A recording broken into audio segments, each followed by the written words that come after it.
Dead Scared Entertainment takes pleasure in presenting Verda Darano, a journey into the phantasmagoric lands of folklore, literature, theater, and film. In the centuries-old tradition of the Romani people, we bring to you stories of superstition, fantasy, and adventure. There's no turning back. The Verda approaches.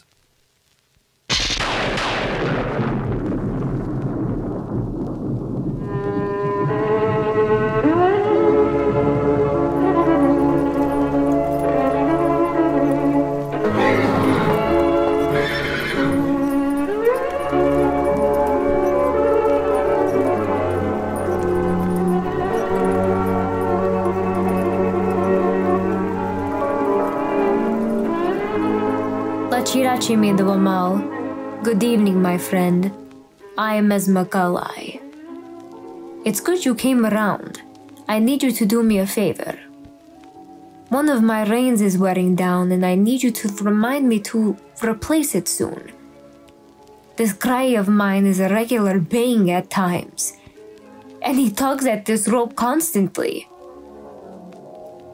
He thinks he could just run off from me.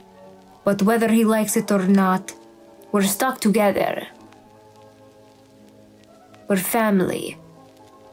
And that's just how it is with family. Stuck. For better or worse. Karen and Julie, the two sisters we're visiting today, know this to be true too. They also know that familial ties aren't always sunshine and rainbows, and all family ties linger well past this realm. But don't let me spill all the shikensa from the pot.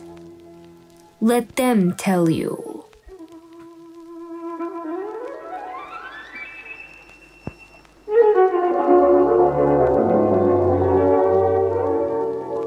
Latchi Ratyi Dead Scared Entertainment. This is Pearson Riccal Horvat. We are here with our aunts, Julie Gabor and Karen Richko, for another chilling episode of Verda Darano. And to get this started, we'll start at the beginning. So tell us both, where did you grow up? What was your experience like growing up Roma? And what were the positives, the negatives, and all that type of stuff? Well, I'm 10 years older than my sister. So my growing up was a little different than hers was. We were always together. Our family was so close, growing up. We were always happy. I mean, we lived on Southport, and everybody was a Roma on Southport. Every house. And you could let your kids be outside playing and didn't have to worry about them. So I had a great experience growing up. And I'm the little sister that's 10 years younger than her. And we both grew up. We were born in Detroit, Michigan. We were raised on Delaware Street. And there was a lot of gypsies on Delaware also. Every house down the street was lived by a gypsy. We were all close. We never locked our doors.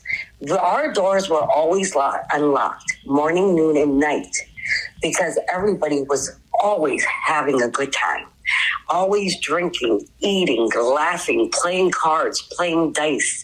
I mean, everybody lived at each other's houses. That's how close and happy we were.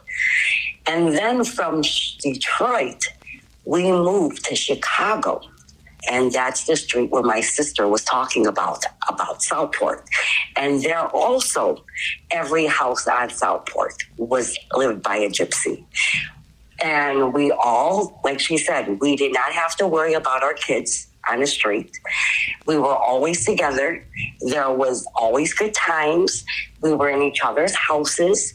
There was even trouble on the corners in Chicago. We used to have shows put on for us. I mean, we grew up in great cities and states, and we were always with our family, and we had nothing but good times. And we had a wonderful childhood. We cannot complain. So what was it like going to school and being around the Gajah? Was it the same thing, or did you have problems growing up around the Gajah? Well, the Gypsy boys were in control of the school. They were all afraid of the Gypsy boys because the Gypsy boys were always made fun of, and you're a Gypsy, don't come by me. So they were just getting sick of that. So they stood up for themselves, and then they were all afraid of them. So they took over the school instead of the Gajah. And when I went to school, we didn't really bother with the Gajah, to be honest. We kept each other, the Gypsies. And we had our own crowd. So we would stick together and we wouldn't bother with them. Because like my sister said, they would always put us down. They would consider us as lowlifes. And we figured, you know what? They do not know how we live, and which we live better than them, okay? They didn't understand our culture and the way we live. So we just left it be. So we did not bother with them. We had our own crowd and we stuck together. Got you.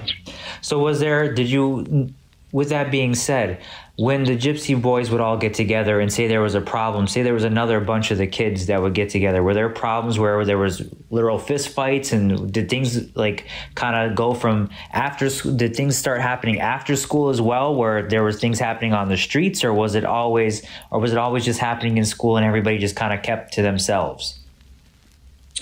Well, it kept to themselves in the school when I was growing up. They just got afraid of all the Gypsy boys because they stuck up for themselves. They weren't afraid anymore. So the Gajah were like backing off because they knew that they weren't afraid anymore. Gotcha. So if you had to place like kind of like a time frame, what years were you going back to school at this time, so we could kind of get like a mental picture where things were like year-wise? Oh, I was back in school, in Burley School in Chicago. This was all happening, not in Detroit. In Burley School, it was in the late 60s, early 70s. Got you. All right.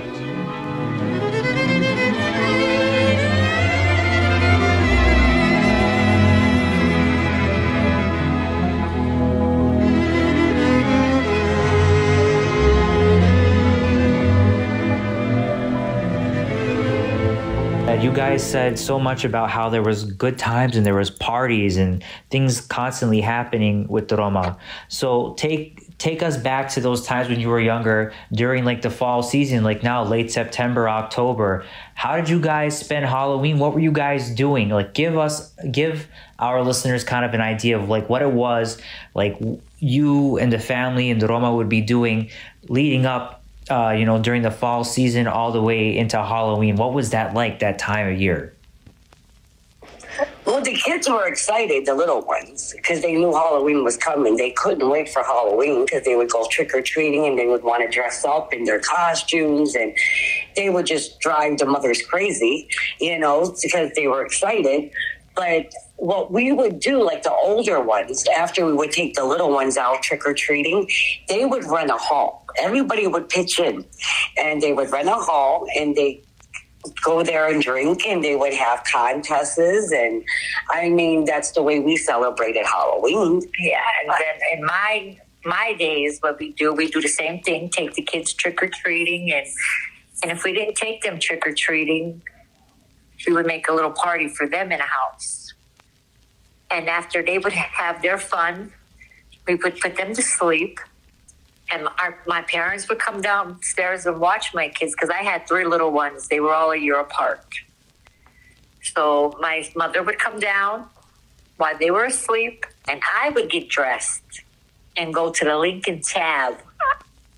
And every Gypsy you could think of was in that Lincoln Tab, because all their kids were sleeping with their parents, their grandparents, and all of us were out drinking in a Lincoln Tab. And we didn't come home till morning. So we seen broad daylight. And this guy that owned the Lincoln Tab, he was supposed to close his bar at 2:00. So he would close at 2:00, but we were still there drinking till morning because he loved us. He loved all the gypsies. We kept his bar going. Mm-hmm. We used to call the bartenders, the owners, Baba and Bapu. We did not call them Aurora, and I forgot the husband's name, but they were wonderful people. They were like a gypsy. They were just like us. Let me tell you, they were great people. They loved us. And we used to call them Baba and Bapu. Wow, that's something. So, speaking of which, during these Halloween parties and things, what did you guys like to dress up as? What were the type of costumes that you enjoy dressing up as? Oh, I dressed up one year. I put my husband's tuxedo on, and I put a pillow so I could look fat. And I put my son's wolf mask on, and I got him the wolf hand gloves, hands and the feet. And I bought a top hat, and I put the top hat on. And I went in a bar dressed like that. Nobody knew who I was, and I wouldn't tell nobody. But the only one that knew was Jimmy Monkey, because he looked in my eyes in a mask. And he says, I know who you are. And I said, who am I? He says, you're Karen. I could tell because of your eyes. And he was right. That's great. Oh, that's great. I can picture that. That's a great costume. That's a great costume to have. I should try that out one of these days. Go up like that. I want to. I want first prize. What was first prize? A bottle of Canadian Club. Hey, there we go. Perfect. Julie, what about you? Was there a costume that you remember that stood out to you? Well, I don't know if I can say this word, but I'll let you know what I was dressed like a tramp. I'm not going to lie, guys. Well, you can. I'll say this. This is an adult show, so you can swear on this. You guys are fine essentially to do that. This is. Well, I was a sexy whore then. There you go. Don't worry about it. Yes, I remember me dressing up as a sexy whore, and I walked in the Lincoln Tab, and when they looked at me, they told me, "You're not dressed." They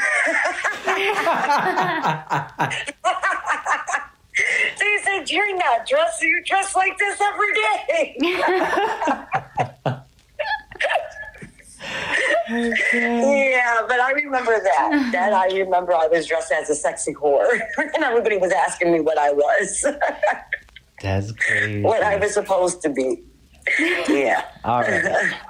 So, since you mentioned the Lincoln Tab, right down the street from them are two very big Chicago restaurants. Now, we've yet to ask anybody this one, but I'm going to see if I could get some other people to give in their opinions.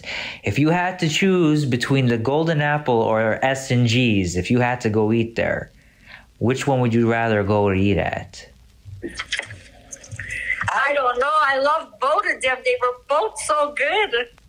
That's a hard one. I would go with S&G's. You know why? They had the best gravy. I used to go in there and order the French fries with the gravy and the mayonnaise on the side, and I would enjoy it. I love So did the Golden Apple have good gravy? But I think S&G's was a little better. That's my opinion. I love both of them. That's a hard thing for me to pick because I love their cream pies and apple. What's the name of it? And the Golden Apple, yeah. They had the best cream pies, I'm telling you. Their banana, their chocolate, their coconut, the best. You couldn't even find them in a bakery. That's how good these cream pies were. Yeah, they still have. I'll say this: I've been going there now. Safe. I just it's after a gig or something. I'll have a cup of coffee and I'll have a piece of. There you have like a Black Forest cake. It's nothing but chocolate fudge. It's dynamite. And it's good. It's not dry. It's it's like moist. It's great. Still the same way.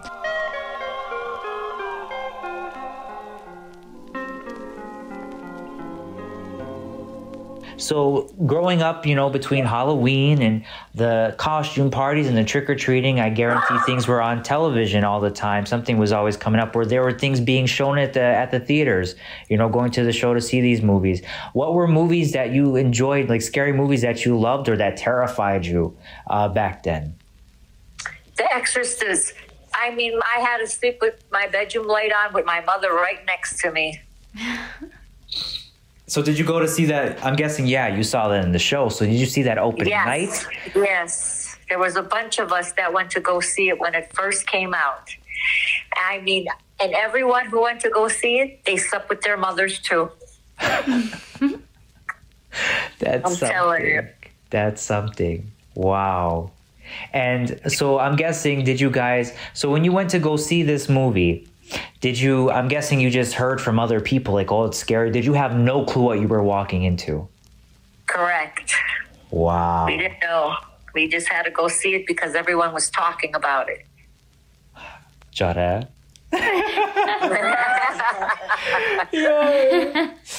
And now if you see it on TV, was I afraid of this? This looks so corny, so fake. But back then, it looked so real. It's true. Because technology is so different now. But back then, I mean, you would have got afraid of it. No, I mean, till today, it still holds up. I mean, once you've seen it once, everybody, the first time they see it, they're terrified, I realize. Raquel hasn't seen it, mind you. Oh, God, they may all die. You don't even have to see it. Just let him hear her voice breathing. He's running. He's running out the door. My son is petrified of that movie. He can't even hear the sound of the breathing. Nothing, because he's running. Yeah. Coming from a movie fanatic like him, that's actually pretty funny. That's true. That's very true. So what were some other movies that you guys enjoyed, like scary movies growing up that you enjoyed? Like, did you see like anything in particular or like something that on television that you guys recognized? Well, let's see. Psycho, like I said, Psycho, it got me scared because I didn't expect what he done. And he killed his mother in the shower. Well, when I would go in the bathroom, I was scared to look behind the shower curtain because I thought somebody was in my mother's bathtub behind the shower curtain. Because when I seen that movie, it really scared me. And another one was Carrie. Carrie, when the mother, it was about this girl, and the mother, I guess, was very religious, and she thought everything was a sin, and she drew Carrie into this closet. And in this closet was a cross, a crucifix. But Jesus' eyes would glow, and that's what got me, was the cross. I was deathly scared of the cross because of the eyes. So Carrie and Psycho got me. But for Halloween, I couldn't wait for the Charlie Brown's Great Pumpkin. I loved that till today. I am 55 years old, and I still can't wait. I was just telling my daughter yesterday that it's coming on, and if she knew when it's coming on, because we wait for this every year. I love the pumpkin patch, the Charlie Brown Great Pumpkin. Another scary movie was The Birds. When I seen that movie, I was afraid to go outside when all the pigeons were out there. Well, now you hardly see any pigeons.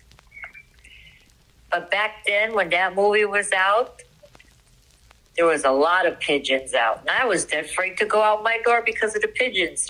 And it wasn't even a bird. They're a bird, but they're pigeons, you know? I was dead afraid when I seen that movie, The Birds. That's something. Huh. So when you went to go see these movies, some of them obviously were out for a while, because if not mistaken, if you're seeing these, I'm guessing you're seeing these now, 70s, 80s, when you guys went to go see these in the show, or if they were on television, because the movies you've mentioned so far were both like products of the 60s, late 50s, early 60s. So this was going to the show to see these scary movies a regular thing for you guys, or was this something that just only happened every now and then you guys would decide to go to the show? No, we would always go. When we would see the previews and hear that these new movies would be coming out, we couldn't wait for them to come to the show because of the previews. We would want to see. And we would want to see what was going to happen. And it just got us interested from the previews. So we would just wait for it to come out. And when it would come out in theaters, we would all go. My father, every Sunday, would take us to the movies. And if my father didn't every Sunday my father went to the movies. But if I didn't go with my father, I'd go with my girlfriends and my boyfriend. But every Sunday. That's great. That's really great. And see, I wish it was the case that more people were going to the movies. I know, obviously, with the way that the society's been, it's been tough to go to the movies, but I can't tell you how many times I would watch something at home and say, oh, well, that's a terrible movie, but then say they would be showing it on the big screen. Like, I'll give you an example. They recently started featuring the classic Universal monsters, like Dracula, Frankenstein, Wolfman. They started actually bringing them back to the theaters. Now, I grew up with VHS tapes and seeing them on television. Now it's a small screen, and it never did anything to me. It never really shocked me or anything. But then now getting to see them last October, to see them on the big screen, and they're redoing it again. Actually, they're going to be featuring some more of these monster movies. I was shocked. It took me back, because it's one thing to see it on a little national screen, at home, you're sitting in your pajamas and having popcorn, whatever. But it's another thing when they're gigantic and they're just, and the music and everything. It's so. Did you guys? Yeah, exactly. Did you end up seeing any of those classic monster movies growing up, or were they not being shown at the time? Only on TV. Only on TV. Now, was this on? Now, when they showed it on TV, was there like anybody that was like a what they call a horror host? Was there anybody on television that would kind of come on like a spooky type character? Who was that? What was his name? Spanguli. Spanguli. Got you. So, did you guys watch Spanguli a lot? Yes, he would come on once a week, and we would wait for him. Oh, that's great. That's great.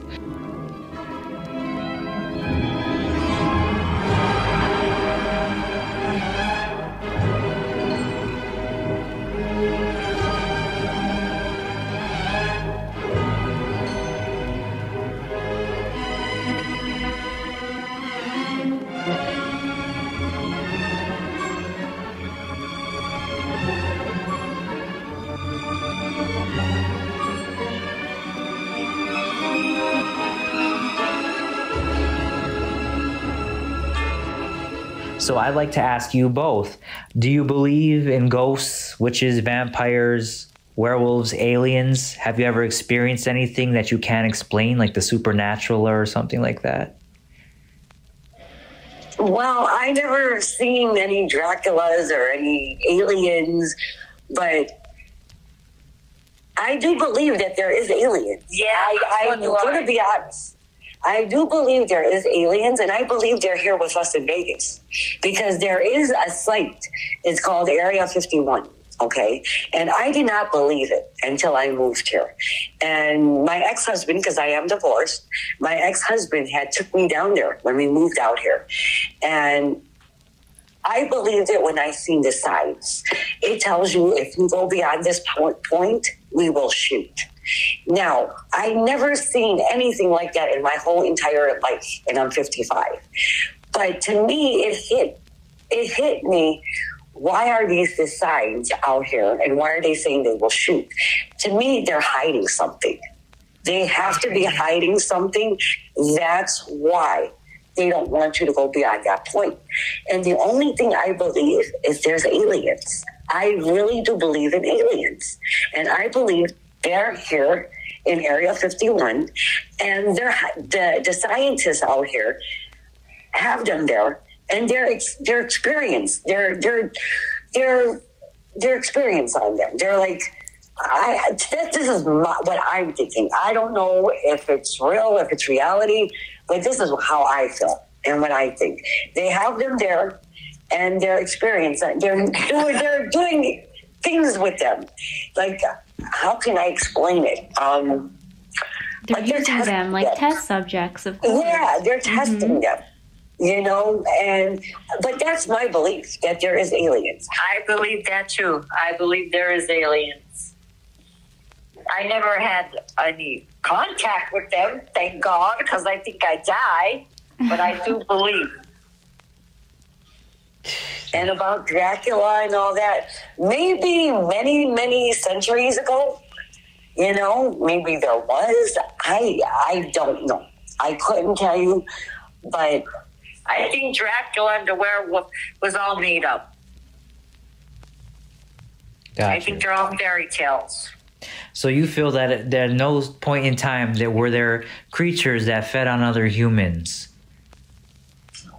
I don't believe in that. I just believe in the aliens. Got you. All right, then, for sure. Well, we'll have to look out for the Men in Black for you too. That's fine. Yeah. We'll get you some suits and we'll get you the guns and saw. That's what we're gonna do. So, but it's okay. So we addressed all those, but what about ghosts and what about things like that? Do you guys believe in ghosts? yes, I do believe it. So do I. All right. So with that being said, have you had any supernatural or paranormal experiences that you can talk about? Yes. Yes, I could. I could tell you. So go for it. Tell us a little bit about that. That's what we're excited. Okay. Well, the first experience I had was when I had my last son. And my father-in-law just passed away. And my father-in-law loved my boys. And he was really excited because this was like 10 years later I was having another kid. So he couldn't wait for him to be born. Well, he passed away before he was born. So I'm in the kitchen washing dishes, and I have my son. He was just maybe 3 weeks old, and he's in a bassinet right next to me. And I have his pacifier there in a bassinet. Well, I'm doing the dishes, and here he starts to cry. So I'm walking towards him to give him his pacifier, and I felt like somebody was here in my house, and I said, "Lefty, is that you?" And there was no answer. I didn't get no answer. But when I looked into the bassinet, he put the pacifier in his mouth and stopped him from crying. So that was one of them. Oh my gosh. Yep. And then the second one, my older son passed away. And I love to gamble. I'm a gambler. So every time I go gamble, I call my boys to come out with me because I didn't want to go myself. So one day I went to gamble, and every time I'm in my car, I said, "Come on, boys, let's go. I'm going. Are you here with me? Let's go." And I went to the casino, and I'm sitting there, and I'm gambling. And here I get that feeling again. Here I look up, and there's my son. But for a second, I seen him, not fast, real quick, like a flash. He came to tell me, "Ma, I'm here with you." And then the third experience I had was I was in Chicago. I was a teenager. That was the first one I ever had. I was living in Chicago.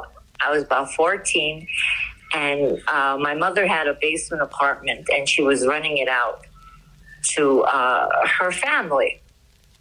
And her son was how can I say? He was gay. He was gay. Transvestite. He was gay, and the mother didn't know that he was gay. His mother wanted me to marry him. And we were so close. And he couldn't tell his mother he was gay because he was only 14 too. So one day I went home, I went to sleep, and I had a dream because his mother was in a hospital. She got really, really sick, and she went to the hospital, and I went upstairs, I went to sleep, and I had a dream that she died. And then I went downstairs, and I seen my friend there crying. And I said, "Are you okay?" He said, "No, my mother just passed away." And I'm looking in the house, and it's all empty, his house, with folding chairs. There was all folding chairs. And there was all the family were sitting on the folding chairs crying. So I couldn't believe it. I said, and I was holding him.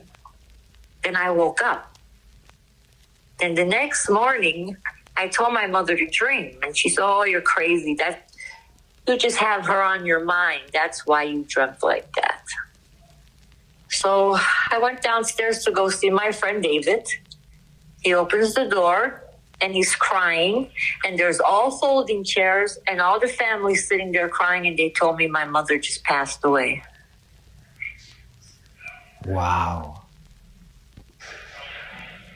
Huh. Yep. So I believe in that. Your turn.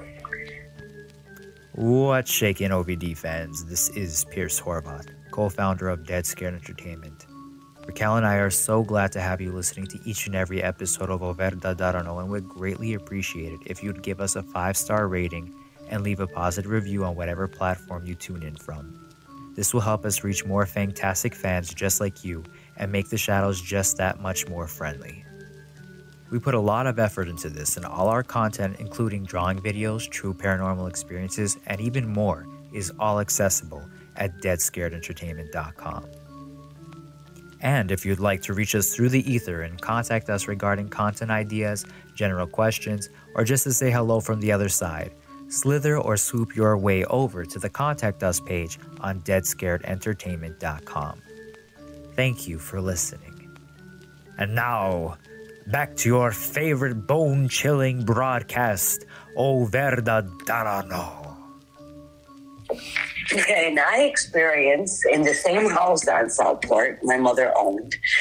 Me and my mom and my sister that sit next to me and my aunt, which lived upstairs, and she was always up. We were always up and down the stairs because my mom's sister lived upstairs, and it was like we didn't have one house. We lived in both houses. Let's just put it that way.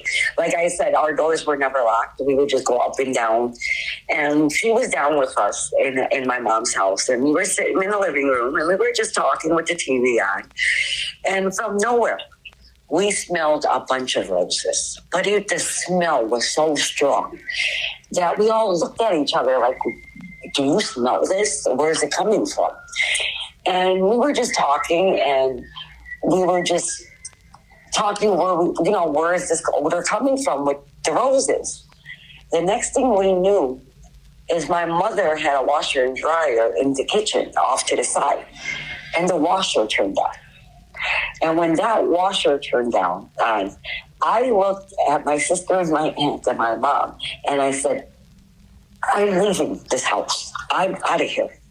And they couldn't believe it. We got petrified. We were all scared. And my mom, what she done is she started swearing, because my aunt and my mom told me when there is somebody in the house that's dead or evil, you need to swear to kick them out of your house, to throw them out. So my mom started swearing dirty on top of her lungs and was swearing to get out of her freaking house. And we ran out, and the next thing we knew is that everything stopped. The smell disappeared. The washer stopped.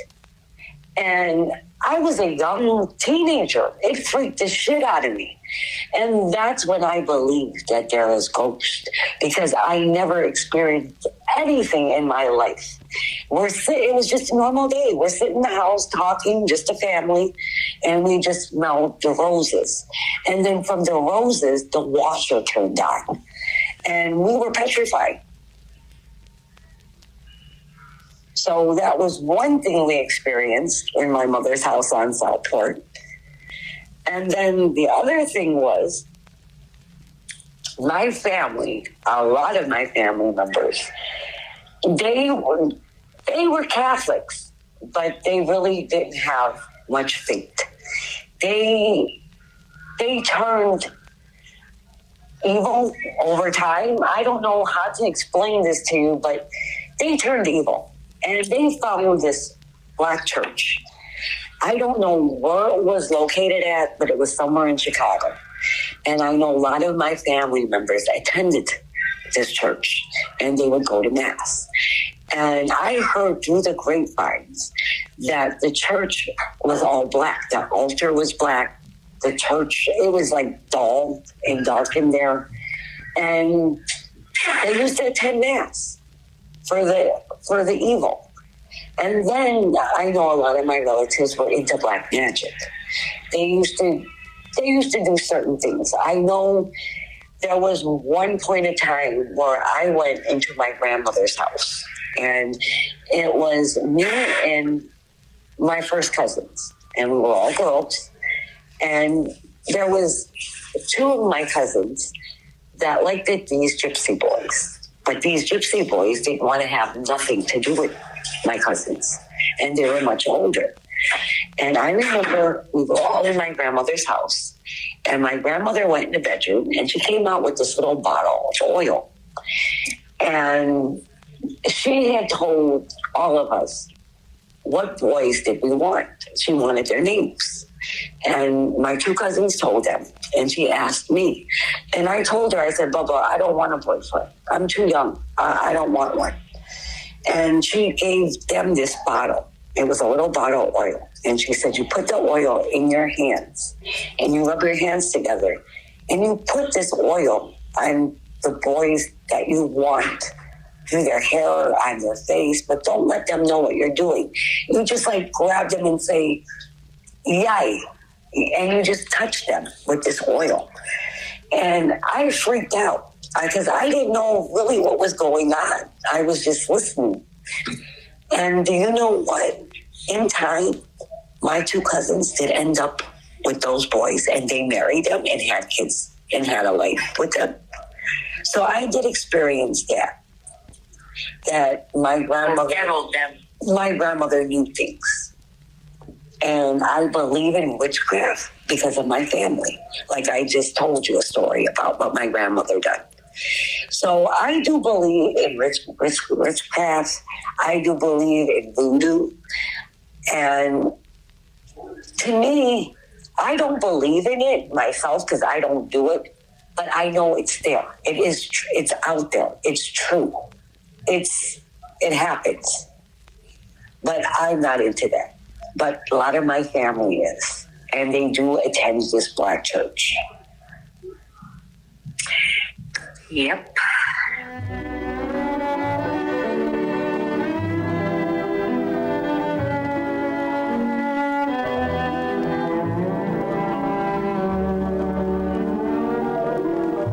So would you say that us Roma have a very deep connection with the spiritual or otherworldly beings? Absolutely, yes, I do. I really do. Would you say that our people in particular almost have sort of like a sixth sense when it comes to experiencing those who have passed away, or seeing things or hearing things or even feeling things within the air when something of, within the afterlife is present? Yes. Because like my sister was telling you about her son. She had seen him in the casino. I did experience that with my mom. When my mom passed away in Chicago, I was only 27 years old. And my brother and sister asked my dad to move in with them and they would take care of him. And he wouldn't leave. He said that's his house. He's going to die in his house. That's his house. He ain't going nowhere. That's his castle. So what I had done is I left my apartment because I lived downstairs in a basement from him. And I moved upstairs with my family to take care of my father.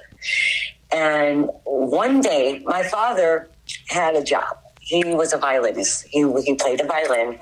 And as you know, the gypsies, they're all musicians, and they would go on side jobs. That was their side jobs, because they would have their normal job. And then on the weekends, that was their side job. And they play in restaurants, weddings, parties, christenings, all different occasions. And my father, it was during Christmas, and my father had a party to play. And my ex-husband was downstairs, because once I moved out of the basement, we put my in-laws down there.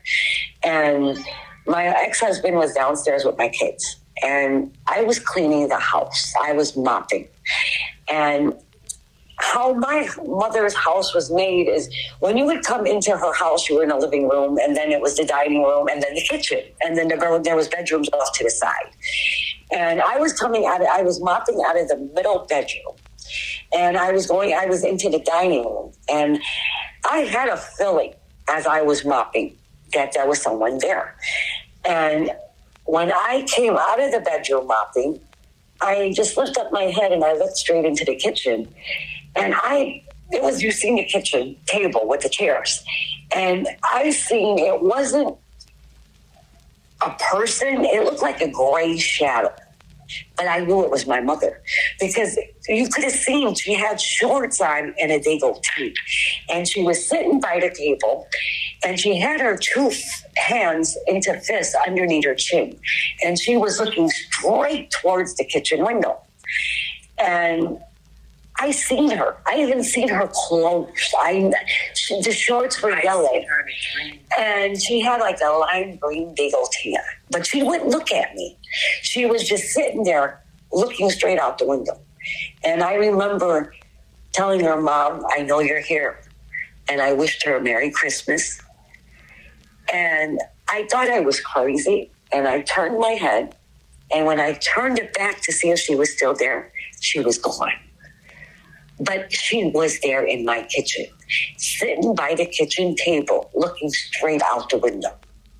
And she did not move. She just stood in that same spot, didn't move her arms. She was just there, and I seen her. And it wasn't her, like a human. It was like a gray shadow. But I did see her. I knew that was my mother. Till today, I will swear to God that was my mother in the kitchen. And then about a month ago, I'm staying with my sister at the time right now. And I'm staying in a bedroom. And I was laying on a bed one day. And I had a feeling that her son was with me. And He's always here. I could have felt him. And I started talking to him. I was actually, and it was, this one was Shane, because she has two boys that passed. And I knew it was Shane. I knew it was the youngest one that passed. And I felt him. And I was not scared, just like I was not scared with my mother. And I started talking to him in the bedroom. And I even told him, excuse my language, but he used to call me trick bag, and I used to call him fat bastard. Okay. And I told him, I know you're here with me, you fat bastard. And I started talking to him like if I had a normal conversation. But my nephew was with me about a month ago in that bedroom. And I could go to church and swear that my nephew was with me and my mother was with me, because I felt them. And I didn't see my nephew, but I did see an outline of my mother. But my nephew never showed himself to me. And I will tell you that I told him, don't scare me. And when I knew he was with me in that bedroom that day, I told him, don't scare me, you fat bastard. But I know you're here with me. I could feel you. And I just started talking to him. My son never left me, Shane. My son Shane was with me. I'd be at work, and he'd come after me at work and tell me, Ma, what time are you getting off? We were together 24 hours, me and my son. If I wasn't at work, we were together 24 hours a day. My son never left me. He is in this house. I feel him every day. And now she knows that I'm not lying because she feels him now. Yes. Shane is always with me in this house. Clint, the other one, the oldest one, never. But I know it's Shane. I don't know how. Don't ask me how I know which one it is. But when this happens to me in this house, I know it's him. It's always Shane that's with me. He would come after me and work, my son. Every day almost. And he knows what time I would get off, but he still had to come bother me at work. That's something. That's exactly what it is that we realized talking with so many Roma that they all experience these types of things, even if it isn't dealing with just supernatural type things. We just have senses about, about things that may happen, or we can just sense how some people are maybe don't have the best interests in mind when it comes to us, or things of that nature. And we just, for some reason, this is something that time and time again, the more that we talk to people, we realize that even though it feeds into the stereotype that, the way that people look at Roma, and why, like even when growing up, why you guys had, why you stuck with your own rather than mingling with the Gaja. Yeah. Even though it feeds into the stereotype, it's true. There's just something about our people and the way that we experience life, and it's just on a whole nother plane. Yes, I agree. Yes, you're right. Yeah, back in the days, if you would marry a Gajo, they'd be mad at you. They didn't want you to marry that Gajo. Was there, so now some Roma, maybe not our particular, now they call it, other Roma, they refer to it as a vitsa, or as a tribe. Now I know our Roma don't necessarily have these strict of rules, but say somebody did marry a Gajo at the time, was it to the point that they were shunned, or was it that they were just, everybody was angry at them until maybe, later on things kind of warmed up, or how was it? Yeah, that's how it was. They were mad at them for what they did, but in time they accepted them. Got you. I see what you mean. And it's not a bad thing. I'll say that, because whether we like it or not, we, to some extent, and this is just the reality of it, we're all related in some way, shape, or form, because we all kept ourselves so close-knit. So it's understandable that it only, other people become attractive to, to our people. Right. So yeah.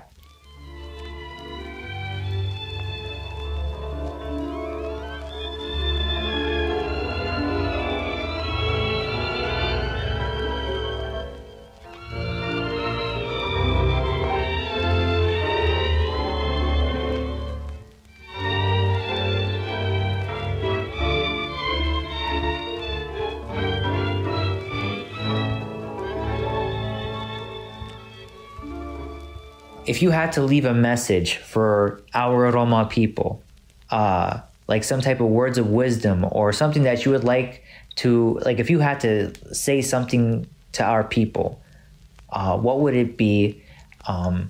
Because we're speaking to young Roma, we're speaking to older Roma. This is not just our own kind. We're talking to Roma around the world. What would you like to tell these Roma? Stay in school. I would tell them, wake up and smell the coffee, because you are going the wrong way. How so? What are they doing? How so? With the drugs, with the fightings amongst each other, all the problems they're having amongst each other. We never had this back then. Gotcha. Tell them to wake up and start being adults. They have kids. They have families, and they're not doing the right things. Got you. Anything else, or is that basically it? Because that's a great message right there. That's right. It's time for them to wake up. They're not babies anymore. For sure. Well, with that being said, again, Thank you, Julie. Thank you, Karen. You both have given us another amazing episode of Verda Darano. And we usually close this off with this one statement. Raquel, you can go for it. All right, here we go. Gia kor mangav tuke vaktalotrom preko tunyaripe. Till then, I wish you safe travels through the darkness.